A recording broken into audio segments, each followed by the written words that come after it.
After a grueling day of physical labor, a young boy stands on a hilltop and looks across the valley at a sight that seems impossible.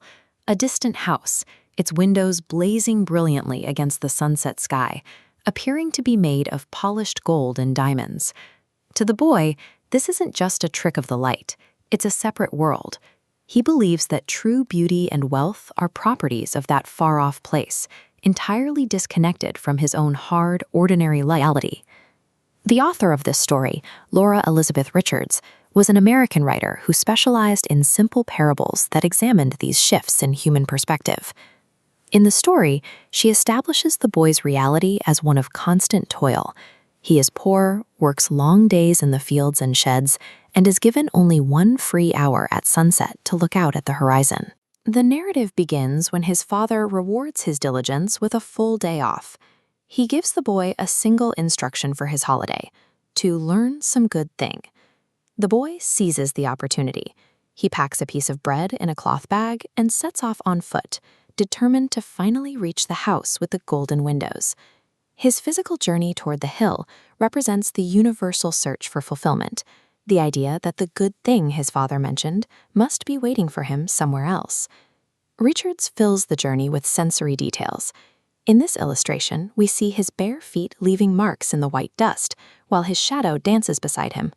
He stops to eat his bread by a brown brook, drinks clear water, and walks past an alder hedge. He experiences these things, but he doesn't linger.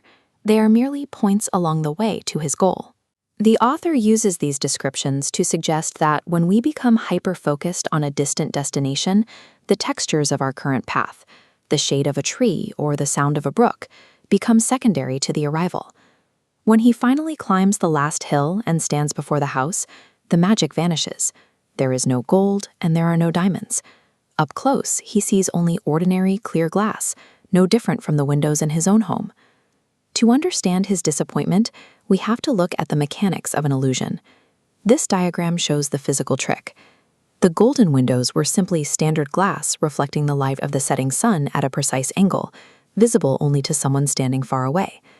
Distance and desire combined to smooth out the edges of reality. The windows seemed perfect precisely because they were out of reach, losing their glow only when the boy got close enough to touch them. A woman living in the house sees the boy's sadness and invites him to rest, introducing him to her daughter. Richards describes the girl with similes that echo the boy's search. Her hair is golden like the windows, and her eyes are blue like the sky. The narrative is beginning to redefine wealth as a matter of human connection rather than physical objects. When the boy asks about the golden windows, the girl tells him he simply has the wrong house. She leads him to a knoll behind the farm to show him the truth. As they stand together on the edge of the hill and look back across the valley at sunset, the boy finally sees the blazing house he had been searching for all day. He realizes he is looking directly at his own home. This revelation connects physical location to mental perception. The beauty wasn't a property of the other house. It was a result of the vantage point from which he was viewing his own life.